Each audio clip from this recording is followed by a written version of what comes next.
The film kicks off in 1967 in Inwood, New York City, at a classic old-school bar nestled in a northern Manhattan neighborhood. Chickie, a merchant mariner sporting a magnificent mustache, walks in to join his pals, carrying 2 brimming jugs of beer after buying the next round for the group with his friend's money. Upon his return, Chickie is taken aback when one of the men teasingly labels him a freeloader. Undeterred, Chickie, with a twinkle in his eye, smoothly leverages his friend's name to keep the beers flowing, instructing the bartender to chalk it up to Brandon's tab. The next morning, Chickie is found passed out in his room, where he lives with his family. He's rudely awakened by his father, who scolds him for being a lazy drunkard. In a sarcastic reply, Chickie jokes, "Stay awake when I'm dead." But his father, undeterred, persists in waking him up, insisting that it's time for church. After enduring a series of newspaper slaps, Chickie begrudgingly gets himself up from his cozy bed and joins his parents for Sunday Mass. With all the enthusiasm of a sloth on a Monday, Chickie plops himself outside the church and reads the news. Just as the final hymn plays out of the church, Chickie quickly hurries in, attempting to blend in as if he'd been a model attendee the whole time. After enduring church, the family returns home for lunch, and Chickie is greeted with yet another round of scolding from his father. In a hopeless attempt to defend himself, Chickie explains to his father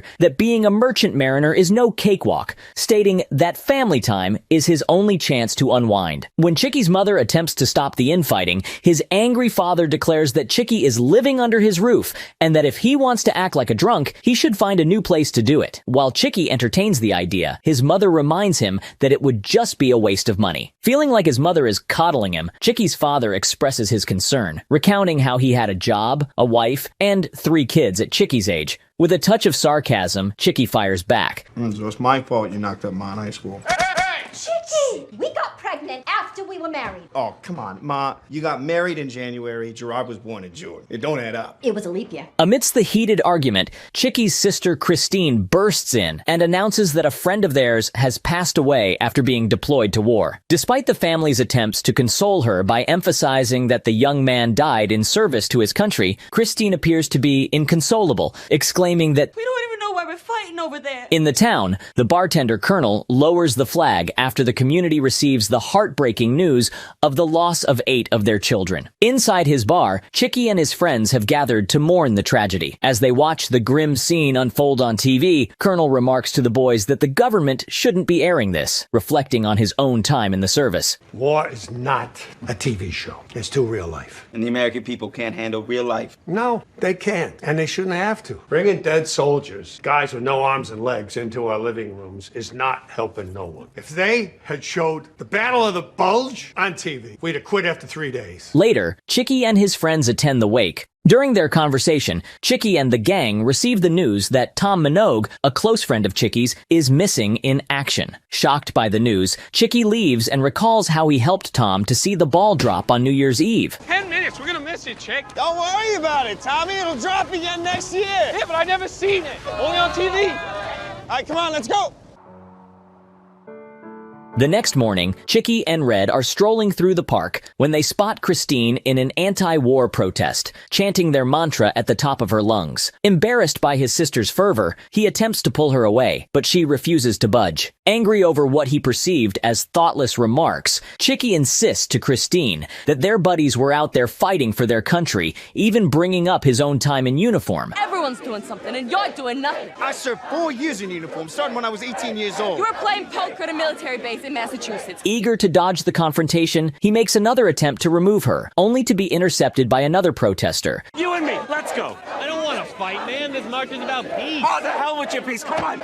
Leading to a scuffle and giving Christine the chance to disappear. Later, Chickie and his crew gather at the bar for a few drinks. As they chat, Colonel mentions his desire to send some drinks to the boys overseas, sparking an idea in Chickie's mind. I could do that. Do what? Bring in beer. Are you serious? Of course he's not serious. He's hammered. Look at him. When he notices his friend's skepticism, he reassures them that he's up to the task, vowing to deliver those beers so the soldiers know their neighborhood and country have their backs. The next day, Chickie's grandiose decision starts to sink in, and he begins to doubt himself, especially as the townspeople start pressuring him after hearing about his plan. Chickie, when you're in Vietnam, you're gonna visit my son, right? 127th MP Company. See, it's right there on the patch on his shoulder. He'll be so excited to see a friend friendly face. Yeah, there's still a few kinks to iron out, Mrs. Collins. I don't even know if it's possible for me to get over there. And when you see him, please give him a hug for me. While hashing it out with his buddies, Red and Noodles, he has a sudden realization that his friends never really had faith in him, assuming that his promise to deliver was just another one of his empty promises. Why do they think I'm not going? What? No offense, but come on, Chick. There's a lot of things you say you're gonna do that you don't get around to doing, because, you know, you get busy. Feeling annoyed, Chickie heads home only to be taken aback by the fact that his family has also caught wind of his tall tale about going to Vietnam. His father and sister, not taking him seriously in the slightest, poke fun at the idea, assuming he must have been drunk when he came up with it. Irritated by their sarcastic jokes, Chickie gets up to answer the door, only to be stunned when he finds Minogue's mother standing outside. Her son went missing. Handing him a cross, she tells him to give it to her son when they find him. Oh, please, Miss Minogue, you hold on to those. If I end up going, then I'll come and pick them up from you. Okay, I promise. Yes, he Tommy said that he brought some, but I bet he didn't. The next day, Chickie marches over to the chief and inquires about any boats bound for Vietnam, hoping that there are no boats and he will finally have a credible reason not to go to Vietnam.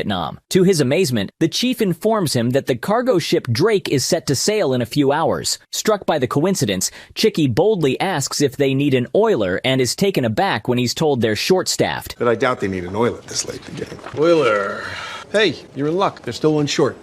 Signing up for duty on the merchant ship, Chickie then proceeds to stash dozens of beers in the bag Colonel had given him. As Chickie makes his way out, Christine stops him and insists that this is a terrible idea. Undeterred, Chickie leaves his sister in tears and hops into the cab, showing his unwavering determination. Upon reaching the boat, Chickie pulls double shifts to Vietnam, and then manages to persuade his commanding officer to grant him 3 days off the ship by spinning a sob story about finding his half-brother and telling him the news of his father's passing. Upon inquiring about his half-brother's whereabouts, the officer grimly informs Chickie that the area he's headed to is a total bloodbath and that he's risking his life. But Chickie is unfazed by the warning. Chickie's commander reluctantly grants him 3 days off, cautioning him to return promptly. As Chickie leaves the ship with his bag brimming with beer, he runs into some soldiers from Collins's regiment and eagerly shows them a picture of his friend while offering them some brews. No, I'm being serious. This whole thing's full of beer from back home. Hey, listen, smart mouth. You looking to take a swim? No.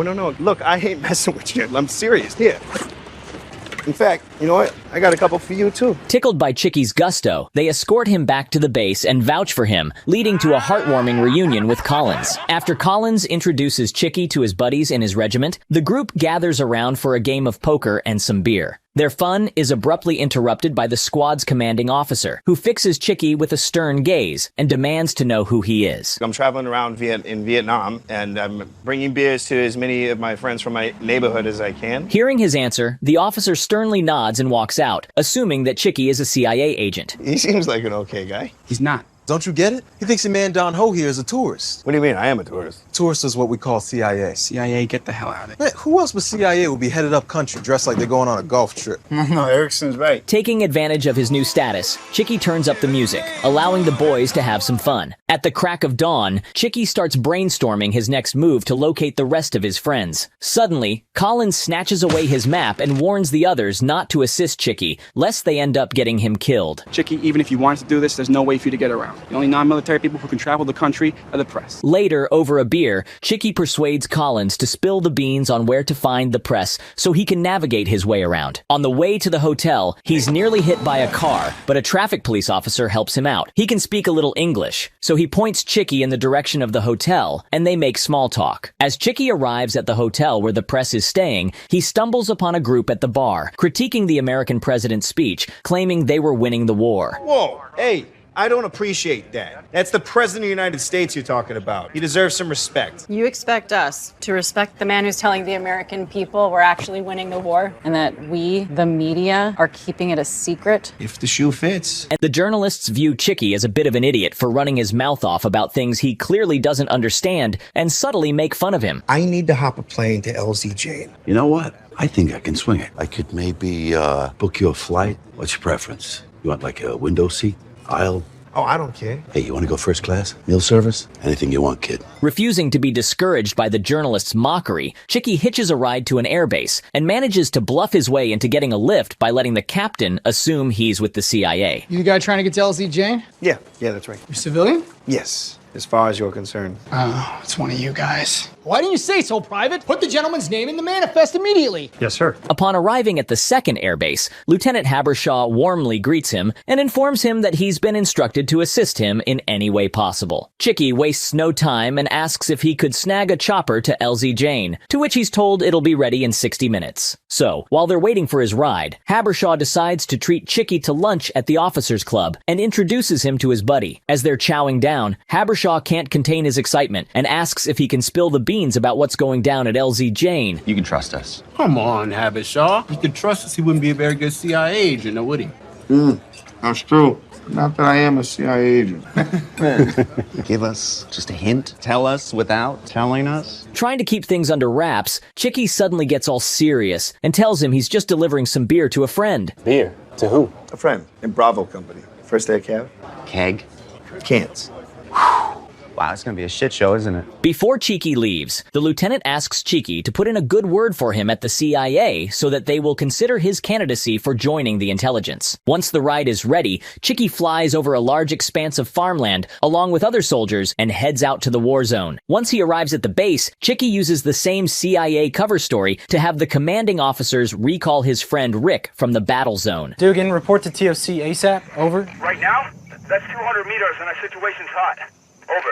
Right now. While Rick runs to the cabin under a barrage of bullets, Chickie asks to cover him with a tent as a surprise for his friend. You guys cover me with this. No. When Rick arrives at the cabin, Chickie jumps out of where he is hiding, startling his friend. When he realizes Chickie had dragged him through gunfire for a silly cause, Rick gets angry and begins to yell at his friend. Telling him that he was going to get himself killed, Rick warns Chickie to abandon his fool's errand. You mean to tell me this asshole's a civilian? Yes, sir. Is he nuts? I don't know, Chickie. Are you nuts? What? No. Rick's sergeant drops the bombshell that Chickie is now his responsibility and orders him to take the little guy along. Despite his protests, Rick is bluntly informed that he has no say in the matter. What's this for? To shoot the bad guys, Dodo. It looks like you're gonna be taken for prisoner. Shoot yourself or they'll torture you for info. For info? Hold on, I don't have any info. They don't know that, asshole. No. Bad idea, Sarge. He's got a better chance of shooting one of us than one of them. What are you talking about? I know gun. I was in the military. Where'd you serve? Massachusetts. Yeah, give me that. Rick is left with no option but to dash across no man's land, with Chickie in tow, who's whimpering like a little girl. After dodging the flying bullets, the two men finally make it to their post and rejoin the other soldiers. Who's this handjob? It's my next door neighbor. He brought me a beer. What the hell does that mean? It means he jumped on a freighter in New York, came all the way out here, bring me a beer. Wait a minute. Are you telling me you don't have to be here and you're here?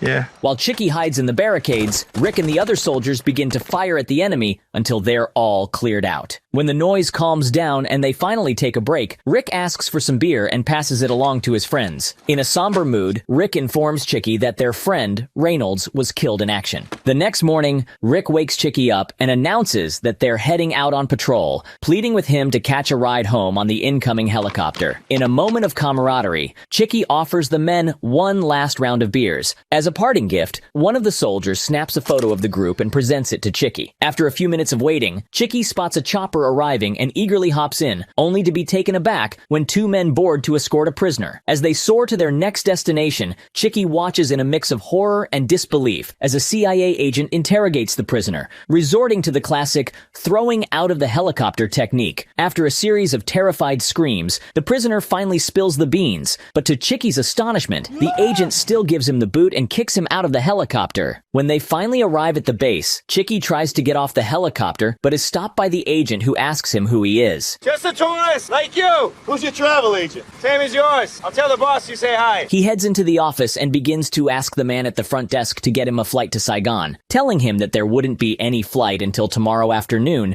the man informs Chickie to go to the airbase 16 miles away. After speaking to his superior in the other room, the man returns and offers to give him a ride himself. Finding the situation suspicious, Chickie goes to the bathroom and jumps out through the window to observe the man waiting by the car. As he watches, he spots the CIA agent hiding in the back of the car and takes off running for the woods. Despite the agents giving chase, Chickie manages to evade them by flattening himself on the ground, trying his best not to let out a scream as a centipede decides to make him its playground. Once the coast is clear, Chickie heads for the hitchhiking route to get back to base. While wandering through the jungle, he finds Tom Minogue's cap on the ground. He recalls his dialogue with Tom before the latter left for Vietnam. Tom was afraid to go to the war and was not sure if it was the right decision, but Chickie cheered him up, stating that he would be doing the right thing. As Chickie continues along on his adventure, he encounters a Vietnamese child who promptly bursts into tears at the sight of him. Feeling horrible about himself, Chickie hurries off while the kid's mother swoops her up and dashes into the jungle like they've just seen a ghost.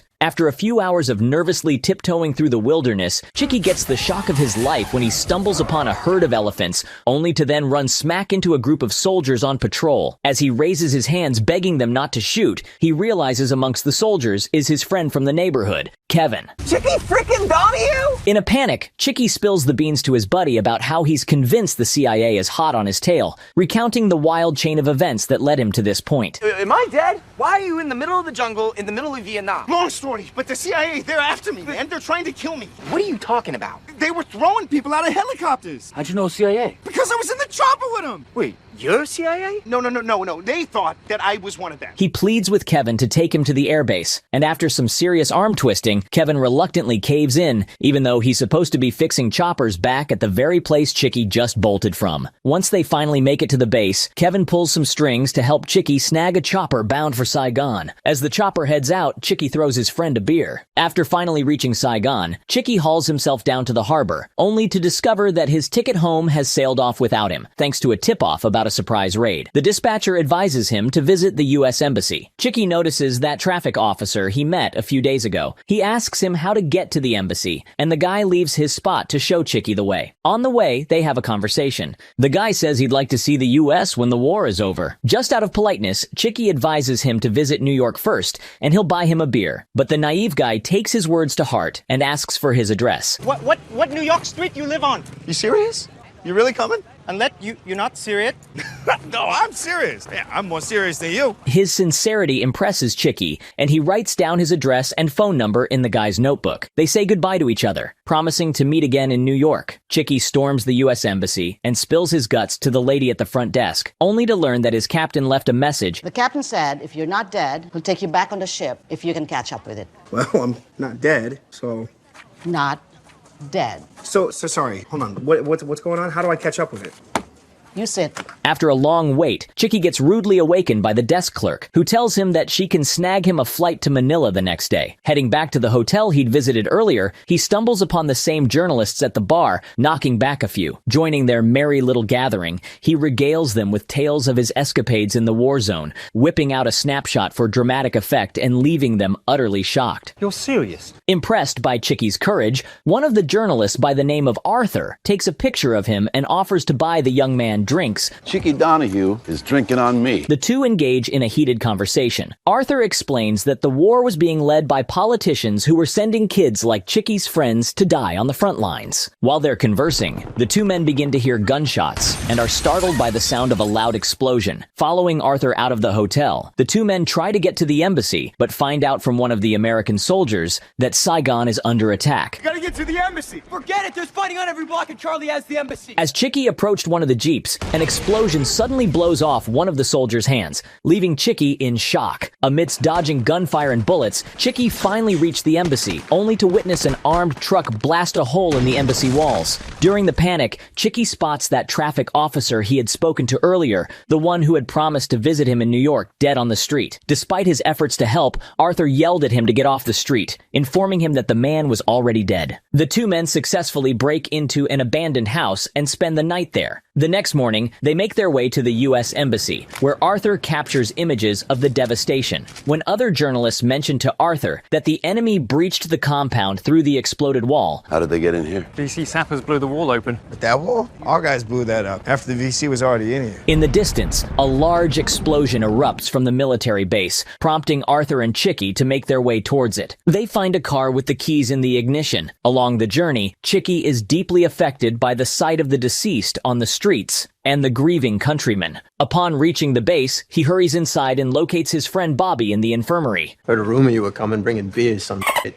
Yeah. After exchanging pleasantries, Bobby informs Chickie that the entire country is on lockdown, with only military planes permitted to take off. Despite Chickie offering Bobby a drink, the traumatized soldier declines, stating that beer won't make him feel better. The guy recalls the lieutenant who asked him to get a job in the CIA and calls the poor guy asking for help getting on a flight from Vietnam. Chickie then pleads with his friend to give him a ride to the airbase, recalling Habershaw's promise to assist him with anything he needs. He also extends the offer for Arthur to come along, but the journalist refuses. I don't want to get out of Vietnam. What are you talking about? I'm a war correspondent, chick. This is a war. This ain't a war no more. It's mass murder. That's what war is, chick. It's one giant crime scene. The lieutenant meets them at the airbase and again asks him to put in a good word for him at the CIA. This time, Chickie decides to sincerely admit to the lieutenant that he is not a CIA agent. I'm not CIA. Yeah, right. No, really, I'm not. So, what are you? I'm nothing. You guys are the best. As Chickie prepares to board his plane, Bobby informs him that they have found Tommy's dead body. Devastated by the news, Chickie bids farewell to his friend and boards a plane to Manila. Seated alone beside the row of coffins, Chickie is overwhelmed by a sense of dread. Upon finally arriving home, Chickie is welcomed by Red, who spots him walking down the street and invites him into the bar to meet his other friends. Overwhelmed by his experiences, he confides in his friends and the Colonel, expressing his disbelief in their actions in Vietnam. I'm not so sure we're saving the world this time.